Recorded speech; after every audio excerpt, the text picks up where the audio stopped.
পাকোড়া বানাচ্ছি। এটা সন্ধ্যার সময় নাস্তা জন্য খুবই একটা ভালো খাবার। এক একটা পাকোড়া দেখা গেল বাজার থেকে 5 টাকা পিস কিনি, কিন্তু এই পাকোড়াটা যদি আমরা বাসায় বানাই অনেক স্বাস্থ্যসম্মত হবে। এটার মধ্যে আমরা পাকোড়ার মধ্যে দিয়েছি বাঁধাকপি, সিদ্ধ করে বাঁধাকপি দিয়েছি, চালের গুঁড়া দিয়েছি, তারপরে হলো কি ছোলার ডালের বেসন দিয়েছি, তারপরে হলুদ হলুদ মরিচ জিরার গুঁড়া সব গুঁড়া মশলা দিয়ে, তারপরে একটা ডিম দিয়ে এই যেরকম করে একটা আপনারা মাখাই নেবেন। তারপরে তেলে আস্তে আস্তে ভাজবেন, ভাজার পরে এটা সস দিয়ে পরিবেশন করবেন।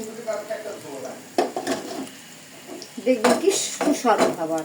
যেসব বাচ্চারা পাতাকপি খাইতেছে না, তাদেরকে এইভাবে যদি খাওয়ান তাহলে সে বাচ্চা বুঝতেই পারবে না যে সে পাতাকপি খেয়ে ফেলবে।